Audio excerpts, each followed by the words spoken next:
তো এখানে কি বলছে, এর মাধ্যমে যিশু কি শিক্ষা দিতে চেয়েছেন? পয়েন্ট করুন না। এক, বিশ্বব্যাপী মিশন, বিশ্বব্যাপী সেবা কার্য। যখন ঈশ্বর বলছে তোমরা সমুদ্র জগতে যাও, তো সমুদ্র জগৎ মানে কি হচ্ছে? ধন্তলা, ইসলামপুর, পৃথিবী, ঈশ্বর বলেন সমুদ্র জগতে প্রচার করো, কারণ প্রত্যেকটা মানুষের উদ্ধারের দরকার আছে। প্রত্যেকটা মানুষের কি উদ্ধারের দরকার আছে। তো কি বলতেছে এর মধ্যে দিয়ে ঈশ্বর কি বলতে যাচ্ছে আমাদেরকে? সকল জাতিকে, পুরো বিশ্বের কাছে গিয়ে সকল জাতিকে তোমরা কি করো? শিষ্য করো। শিষ্য মানে কি হচ্ছে? যার মধ্যে গুরুর ছাপ দেখা যায়, গুরুর প্রকাশ দেখা যায়। গুরু কি আমাদের? প্রভু যিশুর ছাপ বা প্রভু যিশুর প্রেম বা প্রভু যিশুর আদর্শ যার মধ্যে দেখা যায় তাকে কি বলেন? শিষ্য। তো তোমরা সমুদ্র জগতে যাও এবং কি করো? প্রভু যিশুর আদর্শ অনুসারে ব্যক্তিকে তৈরি করো। আমেন। তারপর কি লেখা আছে? প্রভু যিশু ইসরায়েল জাতির সঙ্গে অইহুদিদের দিকেও মনোযোগের দৃষ্টি কেন্দ্রীভূত করেছে। মানে শুধু ইসরায়েল নয়, কিন্তু পুরো পৃথিবী। তার মিশন এখন সর্বজনীন ছিল এবং তিনি তার অনুসারীদের সকলের কাছে যেতে এবং পৌঁছাতে আদেশ দিয়েছিলেন। সমস্ত জাতি, কেউ বড় না, কেউ ছোট না। আছে না অনেকে ছুত অছুত বলে না, ছুত অছুত, কিন্তু বাইবেল কি বলছে? সমস্ত জাতি, সমস্ত মানুষ, সমস্ত ক্রিয়েশনের জন্য কাছে যেতে বলছে। কেন? কারণ প্রভু যিশু তার কাছে কেউ ছোট না, কেউ বড় না, কেউ ছুত না, কেউ অছুত। আফ্রিকাতে অনেক জাতি আছে, উল্লাল্লাহ বলতে গেলে তোমার ছোট ছোট কাপড় পরে ঘুরে বেড়ায়, এখানে কাপড় না, কারণ জানতোই না আধুনিক সমাজের বিষয়। প্রভু যিশু তাদেরকে ভালোবাসে। তো ইংল্যান্ডে, ব্রিটেনে চামচ দিয়ে খায় হাই বাই সোসাইটি, প্রভু যিশু তাদেরকে ভালোবাসে। চায়নাতে যারা পোকামাকড় খায়, প্রভু যিশু তাদেরকেও ভালোবাসে। এবং আমাদের ইন্ডিয়াতে যারা শাকাহারী, নিরামিষ পছন্দ করে না, সবসময় আমিষ খায়, প্রভু যিশু তাদেরকেও ভালোবাসে। প্রভু যিশুর বাক্য কি হচ্ছে? সমস্ত জাতি, সমস্ত মানুষ, সমস্ত কালার, সবার জন্য। আর সবাইকে প্রভু যিশু এক সমান করে। কি করে? কাউকে ছোট, কাউকে বড়, মানে সবাই বরাবর। সবাই কি হচ্ছে? যার জন্য তিনি কি বলছে? সমুদ্র জগতে যাও, সমস্ত সৃষ্টির কাছে যাও এবং সবাইকে আমার আদর্শে, আমার প্রেম তাদেরকে দাও, যাতে তাদের মধ্যে আমার প্রেম, আমার আদর্শ থাকে। আমেন। শিষ্যত্ব, শিষ্য করো। তিনি কেবল বিশ্বাসী তৈরি করতে বলেননি। প্রভুজি কি করছে? বিশ্বাসী তৈরি করতে বলেছেন। প্রভু যিশু বিশ্বাসী তৈরি করতে বলেনি, কিন্তু প্রভু যিশু কি বলেছে? শিষ্য তৈরি করো। তিনি কেবল বিশ্বাসী তৈরি করতে বলেননি, বরং শিষ্য তৈরি করতে বলেছেন, যারা খ্রিস্টীয় শিক্ষা নেয়, বাধ্য হয় এবং বৃদ্ধি পায়। শিষ্য কি হচ্ছে? কার শিষ্য? যারা খ্রিস্টের শিক্ষা নিচ্ছে, খ্রিস্টেতে বাধ্য আছে এবং কি হচ্ছে? খ্রিস্টেতে বৃদ্ধি পাচ্ছে। বৃদ্ধি মানে দিন প্রতিদিন। পল এক সময় এক জায়গায় বলেছে, তোমরা কতকাল আর শিষ্য হইয়া থাকিবে? কি বলছে পল? তোমরা কতকাল আর শিষ্য হয়ে থাকবে। শিশু মানে কি? বাচ্চারা। দুধ বিস্কুট খায় না সকালে? কি খায়? ডালিয়া খায়। এখন তোমরা যদি দুধ বিস্কুট আর ডালিয়া খাও, তোমাদের শরীর চলবে? যখন আমরা বৃদ্ধি পাই, তার সাথে সাথে আমাদের কি করতে হয়? কঠিন খাবার খেতে হয়। কঠিন খাবার কি? ঈশ্বরের বাক্যের গভীর থেকে গভীর বিষয়গুলো আমাদের বুঝতে হয়। আমরা বুঝতে পারছি? তো শিষ্যত্ব মানে কি হচ্ছে? আমরা খ্রিস্টের শিক্ষা নেওয়া, তা গ্রহণ করা, নিজের জীবনে ব্যবহার করা। দ্বিতীয় কি হচ্ছে? বাধ্য হওয়া। এটা যে খুবই ইম্পর্টেন্ট। অবিডিয়েন্স, বাধ্যতা। যখন খ্রিস্ট, যখন ঈশ্বর আমাদেরকে কোনো কিছু করতে মানা করেছে, তখন বাধ্যতা মানে হচ্ছে যে সেই জিনিসটা আমি করব না। যখন বাইবেল বলে তোমরা অসংখ্য জলেতে আবদ্ধ হয়ে ওঠা, অসংখ্য জলেতে কি হচ্ছে? বিশ্বাসীর সাথে অবিশ্বাসী মিল আছে? আছে কি? মানে একজন ছেলে, একজন খ্রিস্টীয় ছেলে সে একজন অবিশ্বাসী মেয়েকে বিয়ে করতে পারবে না, এবং একজন বিশ্বাসী মেয়ে একজন অবিশ্বাসী ছেলেকে বিয়ে করতে পারবে? কেন? কারণ দিন ও রাতের দিন হয় না। তো যখন আমি বাধ্যতা মানে কি হচ্ছে, আমি বাক্য অনুসারে চলবো, যেটা আমার ঈশ্বর আমাকে শিক্ষা দিয়েছে সেটাকে আমি কি করব? অনুসরণ করব। বাধ্যতা মানে হচ্ছে তাই। যখন ঈশ্বর বলছে তোমরা নেশা করো না, তো আমি কি করব? নেশা যাব না। যদি মনে করো বাক্যে কি বলছে যে তোমরা খারাপ সঙ্গতিতে যেও না, মন্দ সঙ্গে যেতে মানা করেছে না? তো মনে করো কোনো বন্ধু তারা মন্দ সঙ্গতি বা মন্দ হয়ে গেছে, তাদের সঙ্গে আমি থাকবো কি না? বাধ্যতা মানে কি হচ্ছে, সেই সম্পত্তিকে আমাকে ছাড়তে হবে। আমি কার বাধ্য? ঈশ্বরের। Amen amen. আমি কার বাধ্য? ঈশ্বরের। তো শিষ্যত্ব মানে হচ্ছে যে খ্রিস্টের ঈশ্বরীয় শিক্ষা গ্রহণ করে, ঈশ্বরের বাক্যেতে বিশ্বস্ত থাকে, বাধ্য থাকে, এবং ঈশ্বরের বাক্যে বৃদ্ধি পায়। বৃদ্ধি কখন হবে? বাইবেল কি বলছে? আমি জীবন্ত জল, যে আমাদের থাকে সে কোন সময় মরে যায়। জীবন্ত নদী, নদীর ধারে যে বৃক্ষ থাকে সেই বৃক্ষ কি হয়? তার পাতা কোন সময় ম্লান হয় না, তার পাতা কোন সময় শুকায় যায় না। সেই প্রকার যদি আমরা খ্রিস্টে ঈশ্বরের মধ্যে থাকি, তো আমাদের পাতা শুকাবে কি না, বরং আমরা দিন দিন প্রতিদিন কি হব? আমরা বৃদ্ধি পাবো। কখন হব? যখন আমরা ঈশ্বরের মধ্যে থাকবো। তো ঈশ্বরের মধ্যে থাকবো, আমরা বৃদ্ধি পাচ্ছি, আমরা বাধ্য হচ্ছি, এবং আমরা ঈশ্বরীয় শিক্ষা গ্রহণ করতেছি। আর এটা মানে কি হচ্ছে? শিষ্যত্ব। আমার বাইরে পড়েছিলাম এই সময় যে লেখা আছে এক জায়গায় যে অনেকে যে আগে তারা পরের হবে, তার পিছিয়ে পড়বে, পিছনের ব্যক্তিগুলো আগে যাবে। কেন? তার কারণ হচ্ছে যে তারা ঈশ্বরের যে জীবন জলের নদীতে তীরে তারা নিজেকে রূপিত করে, তারা বৃদ্ধি পাচ্ছে না, তারা ঈশ্বরের শিক্ষা নিচ্ছে না। আমার চার্চে আসি কেন? চার্চে আসার উদ্দেশ্য হচ্ছে, বা আমরা যে বাইবেল ক্লাসে আসি কেন, তার উদ্দেশ্য হচ্ছে ঈশ্বর শিক্ষা গ্রহণ করা। যতক্ষণ পর্যন্ত আমি ঈশ্বর শিক্ষা গ্রহণ করব না, আমি জানবো না যে আমাদেরকে কি কি বিষয় বাধ্য হতে হবে, কি কি জিনিস করতে হবে। আর যখন সেই বিষয়টা আমরা জানবো, তখন তো আমরা বাধ্যতার সঙ্গে সেটা করবো, আর ততই আমরা ঈশ্বরের মধ্যে কি হব? বৃদ্ধি হব। তো এটা খুবই ইম্পর্টেন্ট হচ্ছে যে ঈশ্বর সম্মতিতে শিক্ষা নিবা, ঈশ্বরের সম্বন্ধে শিক্ষা নিবা, বাধ্য হওয়া, এবং ঈশ্বরের মধ্যে বৃদ্ধি হওয়া। আর এটাই হচ্ছে কি? শিষ্যত্ব। এটা কি হচ্ছে? শিষ্যত্ব বা ডিসাইপলশিপ।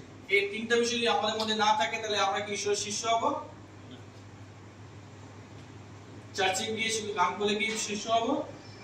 বিশ্বাসী হব, কিন্তু বিশ্বাসীদের সঙ্গে দেখা নাই। কাদের জায়গা আছে? শিষ্যদের। আর প্রভু যিশু আদেশ কি করেছে? তোমরা সময় জগতে যাও আর কি তৈরি করো? শিষ্য। আমেন।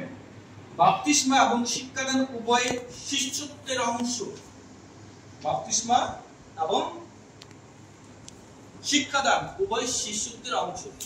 অনেকে মনে করে বাপ্তিস্মা নেবার দরকার নেই, অনেকে মনে করে ব্যাপটিজমের কোনো ইম্পর্টেন্স নাই। বাপ্তিস্মের ইম্পর্টেন্স আছে, আছে কি না? জন 3 দেখে ঠিক আছে, যদি কেউ মার গর্ভ হতে না জন্মে সে ঈশ্বরকে প্রবেশ করতে পারবে না। তখন নিকোদেমাস কি বলে? মনুষ্য বৃদ্ধ হয়ে কি হবে? সে আবার তার মার গর্ভে প্রবেশ করে আবার জন্মগ্রহণ করবে? প্রভু যিশু কি বলে? যে জল ও আত্মা হতে না জন্মে সে রাজ্যে পারবে না। জল আত্মা জন্ম মানে কি হচ্ছে? কি? বাপ্তিস্মা। বাপ্তিস্মা কি করে? আমরা বাপ্তিস্মা নেওয়া মানে হচ্ছে যে আমরা মরে গেছি এবং যখন জীবিত আবার বাপ্তিস্মা নিয়ে উঠি, তখন তার মানে কি হচ্ছে? যে আমরা খ্রিস্টতে নতুন জীবন প্রাপ্ত হয়েছে। আমেন। আর সেই জীবনটা কি হচ্ছে? খ্রিস্টের শিক্ষা নেওয়া, খ্রিস্টের বাধ্য হওয়া, এবং খ্রিস্টের মধ্যে বৃদ্ধি পাওয়া। আমেন। তো বাপ্তিস্মা এবং শিক্ষাদান উভয় শিষ্যত্বের অংশ। অর্থাৎ যেমন আমরা বাপ্তিস্মা নিচ্ছি এবং শিক্ষা গ্রহণ করতেছি, সেই প্রকার প্রভু যীশু মহান এসে বলছে তোমরা যাও আর লোকদেরকে বাপ্তিস্মা দাও এবং শিষ্য তৈরি করো। আমেন। খ্রিস্ট বিশ্বাসে কেবল ধর্মান্তর হওয়ার বিষয় নয়। খ্রিস্ট বিশ্বাসে কি শুধু ধর্মান্তর। আচ্ছা, এই ধর্মান্তর যে শব্দটা আছে, এই ধর্মান্তর শব্দটা কিন্তু আমরা বিশ্বাস করি না। বলে কি ধর্মান্তর বিষয়টা আমরা বিশ্বাসই করি না। ধর্মান্তর করতেছে বা কনভার্ট করতেছে।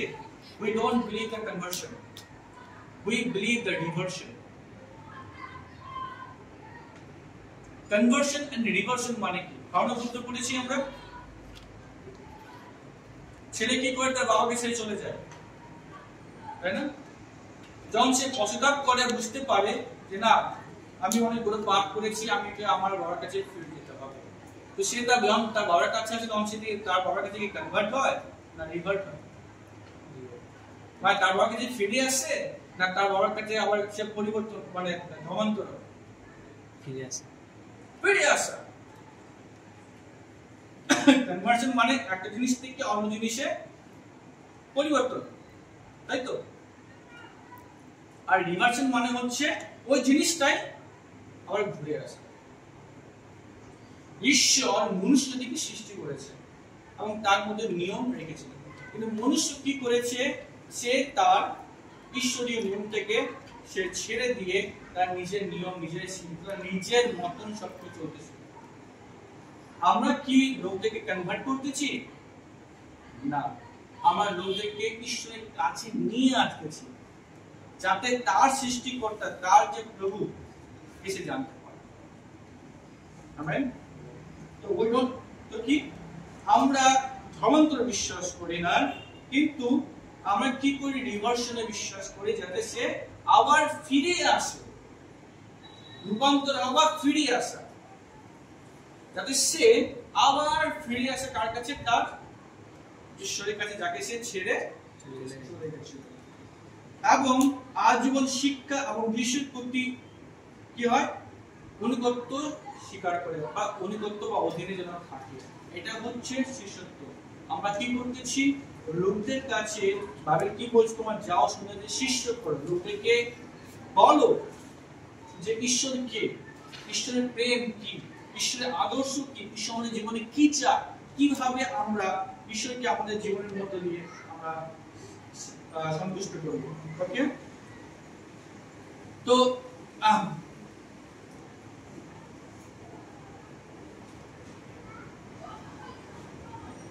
কনভার্সন যে আছে, কনভার্সন না, আমরা রিভার্সনের মধ্য দিয়ে কি করি? তাদেরকে প্রভু যিশু বিষয় শিক্ষাতে এবং কি করি? অবিডিয়েন্স, বাধ্য হতে আমরা সাহায্য করি। এখন হচ্ছে baptism. What is the meaning of baptism? বাপ্তিস্মা মানে কি? বাপ্তিস্মা ছিল একটি নতুন পরিচয় বা বিশ্বের প্রবেশের একটি প্রবেশ চিহ্ন। বাপ্তিস্মা কি? নতুন পরিচয়। সেই পরিচয়টা কি? বাপ্তিস্মা হচ্ছে পরিচয়। কি পরিচয়? যে আমরা এখন খ্রিস্টের, আমরা আমাদের পাপেতে মরেছি, আমরা আবার নতুন জীবন প্রাপ্ত হয়েছি। এটা কি হচ্ছে? ব্যাপটিজম। ব্যাপটিজম কি হচ্ছে? আমাদের বিশ্বাসের প্রকাশ যে আমি এখন খ্রিস্টের দাস বা খ্রিস্টের অনুগামী। তিনি পিতার ও পুত্রের ও পবিত্রাত্মার নামে, অর্থাৎ 1 বছর, এখানে লক্ষ্য করে দেখো, অর্থাৎ কি সিঙ্গুলার। মতি 8:10 কি বলেছে? Baptism was is said to baptize in a name. Name মানে কি হচ্ছে? নাম। নাম মানে হচ্ছে 1 বছর। মতি 8:19 বলে কি বলছে? তোমরা বুঝতে পারছো হাইলাইটটা? যাচ্ছে?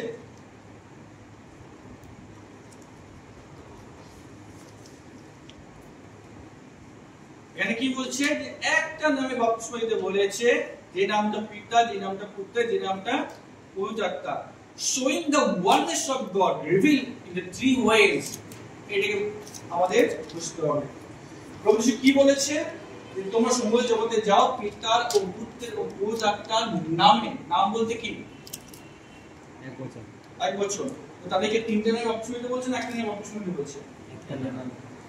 যখন তাদেরকে একটা নামে বাপ্তিস্ম নিতে বলেছে তার মানে কি দেখাচ্ছে যে এই পদের মধ্যে দিয়ে প্রভু যিশুকে দেখাচ্ছে যে ওয়াননেস অফ গড। কি দেখাচ্ছে?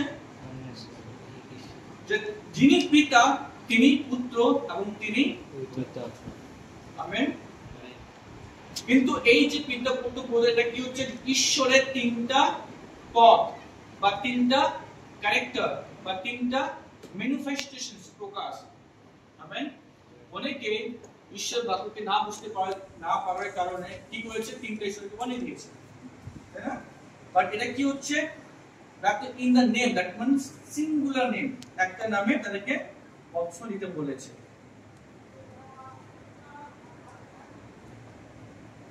Baptism is essential. বাপ্তিস্ম হচ্ছে গুরুত্বপূর্ণ, অপরিহার্য।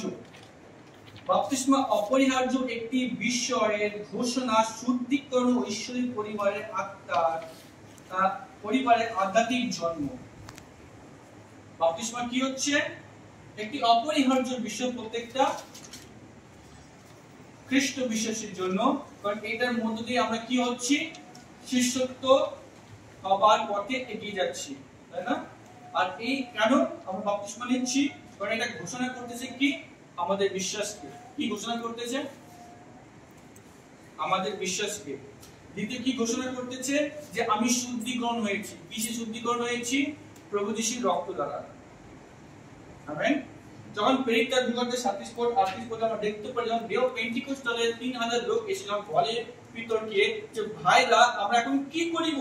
আমরা তো ভুল করে ফেলেছি। তখন পিতর কি বলে?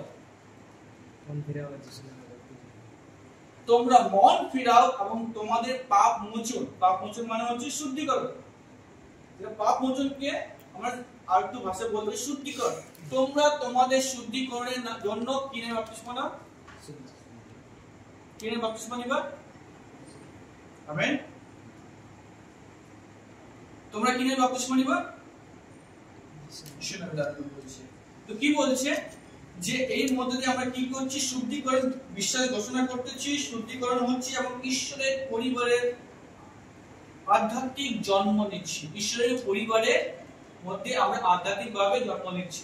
আমরা মনে করি যে কেউ যদি বাপ্তিস্ম না নেয় বা সঠিক বাপ্তিস্ম না নেয়, তাহলে সে কি ঈশ্বরের পরিবারের সদস্য হতে পারতেছে? হতে পারবে? পারবে কি হতে? যারা কেউ যদি বাপ্তিস্ম না নেয় হতে পারবে? তার কি শুদ্ধিকরণ হয়েছে? বলে তোমাদের শুদ্ধিকরণ হয়েছে? তাহলে কত ইম্পর্টেন্ট হচ্ছে বাপ্তিজম আমরা বুঝতে পারতেছি। কিন্তু বিষয় চতুর্থ পয়েন্ট, ঈশ্বর প্রকৃতির প্রকাশ। ঈশ্বরের কি হচ্ছে? প্রকৃতি, দ্য অ্যাট্রিবিউটস। আমরা একটা কথা বলি যে গুণাবলী। তো ঈশ্বরীয় প্রকৃতি বা ঈশ্বরের নেচার যে রয়েছে তার প্রকাশ আমরা দেখতে পারি মহান আদেশের মধ্য দিয়ে। এখানে কি বলছে? Name is singular. নাম মানে এক বচন। Pointing to one divine identity. দেখাচ্ছে একটাই ঈশ্বরকে। কি দেখাচ্ছে? একটাই ঈশ্বর। কি দেখাচ্ছে? একটাই ঈশ্বর। তিনি অন্যকে তিনটে ঈশ্বর বানিয়ে দিয়েছে। এখানে মহান আদেশের মধ্যে কি দেখাচ্ছে? যে একটাই ঈশ্বরকে দেখাচ্ছে, একটাই ঈশ্বরকে পয়েন্টিং করতেছে যে তিনি পিতা, তিনি পুত্র, তিনি পবিত্র আত্মা। আর ঈশ্বর হচ্ছে এক। পিতা কি কারোর নাম? কি এটা? টাইটেল। পুত্র কারোর নাম কি? কি এটা? টাইটেল। তো কি বলছে? যে তিনটা টাইটেলের অধিকর্তা হচ্ছে একজন, তার নাম কি? যীশু খ্রিস্ট। আমেন। তো আমরা ঈশ্বর প্রকৃতি আমরা দেখতে পারি মতি তার কথা 28 অধ্যায় 19 পদের মধ্যে। কি দেখতে পারি? যে একক এক ঈশ্বরের পরিচয়ের দিকে নির্দেশ করে। কয় ঈশ্বরের দিকে? আমেন। তার ঈশ্বরের দিকে নির্দেশ করে, এক ঈশ্বরের দিকে নির্দেশ করে। কি করে? যে ঈশ্বর হচ্ছে এক। আমেন। যিশু দেখিয়েছেন যে পিতা মানে তিনি উৎস, পুত্র মানে ত্রাণকর্তা এবং পবিত্র আত্মা শক্তি বা উপস্থিতি মূলত এক, মূলত কি তিন দেবতা নন। তিন দেবতা কি? তিন ঈশ্বর না, কিন্তু এক ঈশ্বরের তিনটি ব্যক্তিত্ব। এক ঈশ্বরের মধ্যে কয়টা ব্যক্তিত্ব? তিনটি। আমেন। এটি ছিল ঈশ্বরীয় ব্যক্তিত্বের একটি সূক্ষ্ম প্রকাশ। এটা ছিল ঈশ্বরের ব্যক্তিত্ব। ব্যক্তিত্ব মানে কি? যেমন ব্যক্তিত্ব মানে কি হচ্ছে আমি বলি, সেন্টি বাবা তোমায় কি বলে? তোমার বাবা কি বলে? মেয়ে বলে, তাই না? তোমার দাদা তোমায় কি বলে? বন্ধু বলে, তাই না? রিয়া কি বলে তোমাকে? বান্ধবী বলে, তাই তো? এখন তুমি, কেউ তোমাকে মেয়ে বলছে, কেউ তোমাকে বোন বলছে, কেউ তোমাকে বান্ধবী বলতেছে, তুমি কি তিনজন ব্যক্তি? তুমি কয়জন? একজন। কয়জন? কিন্তু যখন তুমি তোমার বাবার সাথে কি করো, বাবাকে তখন বাবা মেয়ের সম্পর্ক থাকে। যখন তুমি রিয়ার কাছে আসে তখন কেমন আসে? বন্ধুত্বের সম্পর্ক আসে। যখন দাদার কাছে যাও, দাদার সাথে কিভাবে সম্পর্ক থাকে? দাদা বোনের সম্পর্ক হয়, মারামারি করো, তাই না? আমরা বুঝতে পারতেছি? বুঝতে পারতেছি আমরা? তো কি হচ্ছে আমরা দেখতে পারি, ঈশ্বর পিতা রূপে তিনি পৃথিবী সৃষ্টি করেছেন আর আমাদেরকে প্রেম করেছেন, পুত্র রূপে আমাদেরকে উদ্ধার করেছেন এবং পবিত্র আত্মা রূপে আমাদেরকে বা আমাদের সঙ্গে উপস্থিত রয়েছেন বা তার শক্তির মধ্যে দিয়ে আমাদেরকে আগুয়াই করতেছেন। কিন্তু এরা কি তিনজন? না, এরা এই যে তিনটা বস্তুর মধ্যে কি হচ্ছে? মূলত এক। মূলত কি? তিন দেবতা নন, কিন্তু এক ঈশ্বরের তিনটি ব্যক্তিত্ব। ব্যক্তিত্ব মানে কি? কেউ আমাকে কাকু বলতেছ, তাই না? কেউ বাবা বলে, কেউ আমাকে স্বামী বলে, কেউ মামা বলে, কেউ দাদা বলে। তাহলে আমার নাম কি দাদা? না। আমার নাম কি কাকু?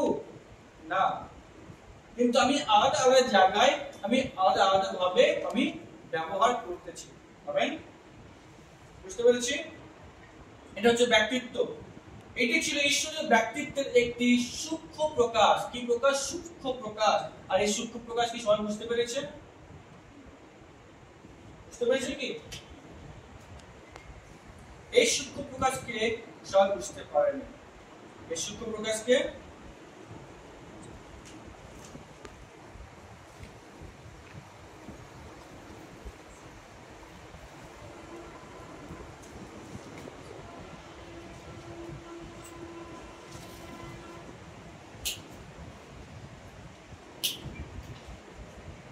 সূক্ষ্ম প্রকাশকে সবাই কি বুঝতে পেরেছে?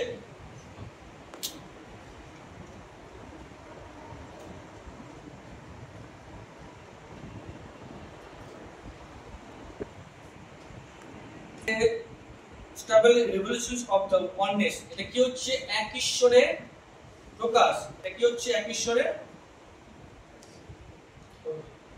তো এটা হচ্ছে আমরা এক ঈশ্বরের সূক্ষ্ম প্রকাশ, যা পঞ্চসপ্তমীর দিনে পবিত্র আত্মা আসার পরে আরো সম্পূর্ণরূপে বুঝতে পেরেছি। এটা কি হচ্ছে? পঞ্চসপ্তমীর দিনে পবিত্র আত্মা আসছে থেকে আমরা আরো ভালো করে বুঝতে পারি। কারণ যখন পিতর বাপ্তিস্মা দেয়, পবিত্র আত্মাটাকে কিনে বাপ্তিস্মিত বলছিল? তিনটা নামে, একটা নামে।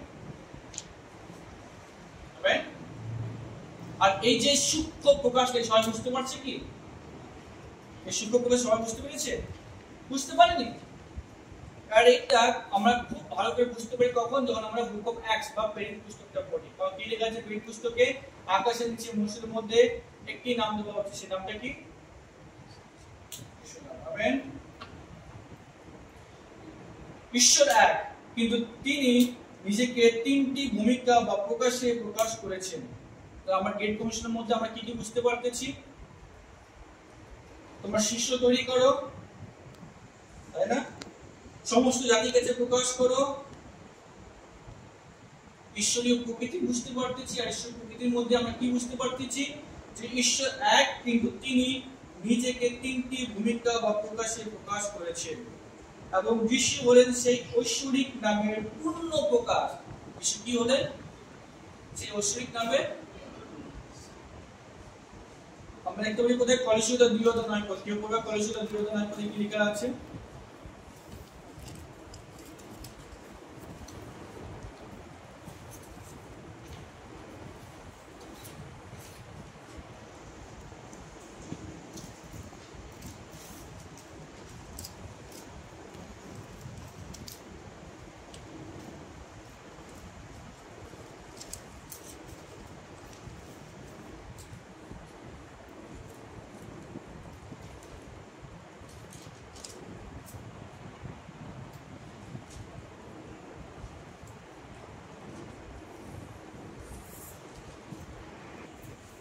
পেয়েছো?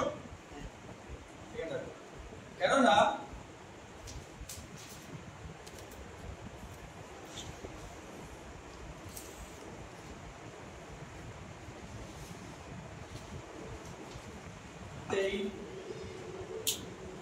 ঈশ্বরের সমস্ত পূর্ণতা প্রকাশপ্রাপ্ত হয়েছে। কি হয়েছে? ঈশ্বরের সম্পূর্ণ পূর্ণতা দৈহিক রূপে বাস করে। কার মধ্যে বাস করে? প্রভু খ্রিস্টের মধ্যে। ঐশ্বরিক নামের পূর্ণতা কোথাও কোথাও আমরা দেখতে পারি প্রভু যিশুর মধ্যে। আমরা এটাকে দেখেছিলাম, যেমন যিশু বলি, প্রভু যিশু বলি, জিজাস বলি, তার অরিজিনাল নাম কি? তাই তার অরিজিনাল নাম কি আছে? ইহাশুয়া। ইহা মানে কি হচ্ছে? ঈশ্বর, আর শুয়া মানে উদ্ধারকারী। তো ইহাশুয়ার মধ্যে ঈশ্বরীয় নামের পূর্ণতাকে আমরা দেখতে পারি। কি দেখতে পারি? ঈশ্বরই যে হচ্ছে উদ্ধারকর্তা, সেটা কার নামে আমরা দেখতে পারি? ইহাশুয়া নামের মধ্যে। আমেন। তো আমরা দেখতে পারি কলসিয় 2:9 পদে যে ইহাশুয়া নাম, যিশু নামের মধ্যে ঈশ্বরীয় আমরা পূর্ণতাকে দেখতে পারি। 5 নম্বর হচ্ছে বাধ্যতা, কর্তৃত্ব। বাধ্যতা মানে কি হচ্ছে? সবসময় মনে রাখবা, যদি আমরা ঈশ্বরকে বাধ্যত হই, তাহলে ঈশ্বরীয় সেবকদের প্রতি আমরা কি থাকবো? কি থাকবো? বাধ্য থাকবো। যদি সে ঈশ্বরের বাক্য অনুসারে পরিচালনা করে, তো আমাদের কর্তব্য তাদের বাধ্যতা চলা। মথিতে 8:19 পদে কি লেখা আছে? 8 পদে আমরা দেখি যে এই আদেশটি যিশু 8 পদে বলার পর এসেছিল। স্বর্গ ও পৃথিবীতে সমস্ত কর্তৃত্ব আমাকে রপ্ত হয়েছে। তিনি তার কর্তৃত্বের মাধ্যমে তার শিক্ষা সম্পাদন করার জন্য একটি ঐশ্বরিক আদেশ দিয়েছে। যিশু তার গির্জাতে তার নামের প্রচার, শিক্ষা, বাপ্তিস্ম এবং শিষ্যত্ব গ্রহণের ক্ষমতা দিয়েছে। এখন কি হচ্ছে? যখন তিনি আমাদের ক্ষমতা দিয়েছেন এবং আদেশ দিয়েছে, বাধ্যতা মানে কি হচ্ছে? সেটাকে শুনে শুধু চুপচাপ বসে থাকাটা? বাধ্যতা মানে কি হচ্ছে? শুনে শুধু চুপচাপ বসে থাকবো? বাধ্যতা মানে হচ্ছে যে আমরা সেই আদেশটাকে নিয়ে চলবো। কি চলবো? যে আমরা শিষ্যত্ব তৈরি করব, তাদেরকে বাপ্তিস্মা দেব, তাদেরকে ঈশ্বর শিক্ষা দেব, তাদের কি করব? বাধ্য করব ঈশ্বর শিক্ষাকে মানতে এবং তাদেরকে দিন দিন বৃদ্ধি হতে সাহায্য করব। তো বাধ্যতা মানে হচ্ছে যে ঈশ্বরীয় শিক্ষাকে দিন প্রতিদিন আমাদেরকে আগে নিয়ে যাওয়া। আমেন। বাধ্যতা মানে কি হচ্ছে? ঈশ্বর শিক্ষাকে অন্যকে দেওয়া। বাধ্যতা মানে কি হচ্ছে? ঈশ্বর শিক্ষাকে নিজের জীবনে গ্রহণ করা এবং সেই অনুসারে চলা। আমেন। তাহলে আমরা বুঝতে পারতেছি মতি 28:19 পদে কি বলেছে? প্রত্যেকটা পয়েন্ট বুঝতে পেরেছি আমরা? কি কি পয়েন্ট আমরা দেখতে পারলাম? প্রথম, যে সমস্ত জায়গায়, পৃথিবীর সমস্ত জায়গাতে আমাদের সুসমাচার প্রচার করতে হবে। মনে রাখবা, ঈশ্বর কাকে কোথায় কিভাবে মনোনীত করেছে আমরা কেউ জানি না। বুঝতে পেরেছো? ঈশ্বর কাকে কোথায় কিভাবে মনোনীত কেউ জানে না। আজকে আমেরিকা এবং ইউরোপের অবস্থা খুবই খারাপ। আমেরিকা ইউরোপের অবস্থা কি হচ্ছে? খুবই খারাপ। হতে পারে আগামীতে আমাদের মধ্যে আমাদের বাচ্চাদেরকে ঈশ্বর তিনি সুসমাচার প্রচার করার জন্য হয়তো আমেরিকা বা ইউরোপের কোন মহাদেশে পাঠাচ্ছেন, যাতে সেখানে গিয়ে আমরা ঈশ্বরীয় শিক্ষা দিই। Amen, amen. আমরা বুঝতে পারছি? তাহলে সেখানে যখন প্রভু যিশু বলছে যে সমস্ত পৃথিবীতে যাও, সমস্ত পৃথিবী মানে কি হচ্ছে? সমস্ত পৃথিবী মানে কি হচ্ছে? যে আমাদেরকে ঈশ্বর তিনি সব জায়গায় যেতে বলেছেন, তাই না? সব জায়গায়। আগামীতে হতে পারে যে ঈশ্বর তোমাকে আমেরিকা, ইউরোপ, আফগানিস্তান, পাকিস্তান যে কোনো জায়গায় পাঠাতে পারে। তুমি কি তৈরি? তুমি কি তৈরি? কিন্তু বাধ্যতা মানে কি হচ্ছে? যদি ঈশ্বর আমাকে যেতে বলেছে তো আমাকে যেতে হবে। আফগানিস্তান খুব কঠিন জায়গা, এখানে ঈশ্বরের সুসমাচার হয়তো তাকে যারা মানে খুঁজে পেয়ে রেখে ধরতে পারলে মেরে দেয়। কিন্তু ঈশ্বর তোমাকে বলে যাও, আজকে আমি তোমাকে বলছি তুমি আফগানিস্তানে গিয়ে প্রচার করো, তুমি কি রেডি আছো সেই আফগানিস্তানে গিয়ে প্রচার করার জন্য? যদি ঈশ্বর তোমাকে কোনো কিছু বলে আর তুমি সেখানে যাচ্ছ, সেটা হচ্ছে বাধ্যতা। আমেন। জোনা কি বাধ্য ছিল? জোনা বাধ্য ছিল কি? ঈশ্বর তাকে কোথায় যেতে বলেছিল? নিনবে যেতে বলেছিল। নিয়মের জায়গায় সে কোথায় ছিল? তরশিশে, তাই না? জোনা চলিল উল্টো পথে, নিনবের বদলে তরশিশে জাহাজে। কোথায়? তরশিশে জাহাজে। ঈশ্বর তাকে বলে তুমি নিনবেতে যাও, সে বলাচ্ছে কোথায়? তরশিশে। জোনা কি বাধ্য ছিল? না, ছিল না। আর না বাধ্য থাকার কারণে তার জীবনে কত কিছু সমস্যা হয়। ঈশ্বরই তোমাকে বলে যাও তুমি আফগানিস্তানে যাও, সুসমাচার প্রচার করো, যাও তুমি ইরাকে যাও, সুসমাচার প্রচার করো। বাধ্যতা মানে কি হচ্ছে? যে প্রভু আপনি বলেছেন আমি করব। Amen, amen. বাধ্যতা মানে কি হচ্ছে? প্রভু আপনি বলেছেন আমি করব, আমাকে যত স্যাক্রিফাইস করতে হয় আমি আপনার জন্য আমি রেডি আছি, কারণ আপনি আমাকে করতে বলেছেন। বাধ্যতা হচ্ছে আমাদের ঈশ্বরীয় রাজ্যে প্রবেশের সবথেকে বড় একটা সিঁড়ি বা স্টেপ। যদি বাধ্যতা আমাদের জীবনে না থাকে আমরা ঈশ্বরের শিষ্য হতে পারবো? হতে পারবো কি না? পারবো না। ঈশ্বর আব্রাহামকে বললো আব্রাহাম তুমি উর দেশ ছেড়ে দাও, তুমি যেখানে তোমার যেটা মেসোপটেমিয়া ইরাকে তার দেশ ছিল, ওখান থেকে বের হয়ে তুমি চলে আসো, একটা নতুন দেশে নিয়ে যাবো। যদি আব্রাহাম যদি বাধ্য না থাকতো তাহলে আব্রাহাম কি সে নিজের বাসস্থান পুর দেশকে ছাড়তো? ছাড়তো কি? ছাড়তো না, ছাড়তো? তো অবিডিয়েন্সটা হচ্ছে কি হচ্ছে একটা খুবই ইম্পর্টেন্ট বিষয়। অবিডিয়েন্স কি হচ্ছে একটা ইম্পর্টেন্ট বিষয়। তো ঈশ্বর যদি আজকে তোমাকে কোথাও দিতে বলে প্রভু হ্যাঁ আমি রেডি আছি, আমি রেডি আছি, এটা হচ্ছে কি? বাধ্যতা বিষয়। তো কি বলছে যে তোমরা, ঈশ্বর আমাদের বলছে তোমরা সমস্ত পৃথিবীতে যাও। ঈশ্বর কোথায় কাকে পাঠাবে আমরা জানি না, কিন্তু ঈশ্বর আমাকে পাঠায় কোথাও আমি রেডি আছি, যেটা আমরা শিষ্যকে বলতে পারি। আমেন। আমরা যদি বলতে পারি প্রভু আমি রেডি আছি। ওকে, সেকেন্ড পয়েন্ট আমরা কি দেখছিলাম? শিষ্য তৈরি করো। শিষ্য তৈরি মানে কি হচ্ছে? যে ঈশ্বর শিক্ষা নিবে, ঈশ্বর প্রতি বাধ্য থাকবে এবং বিশ্বাসে বৃদ্ধি পাবে। তৃতীয় পয়েন্ট কি ছিল?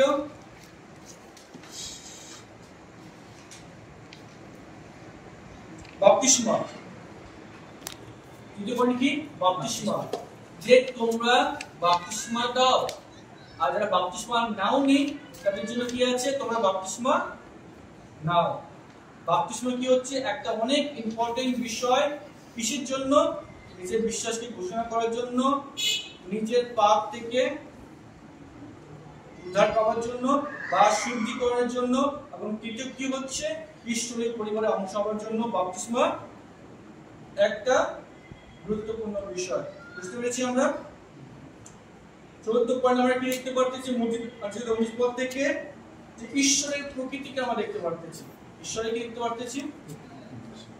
প্রকৃতি, যে ঈশ্বর এক। ঈশ্বর এক। এবং এখানে কি বলছে? একটা নামে বাপ্তিস্মা দিতে বলছে, যে নামটাই পিতা, যে নামটাই পুত্র, যে নামটাই পবিত্র আত্মা। আর সেই নামটা কি? যীশু খ্রিস্ট। আমেন।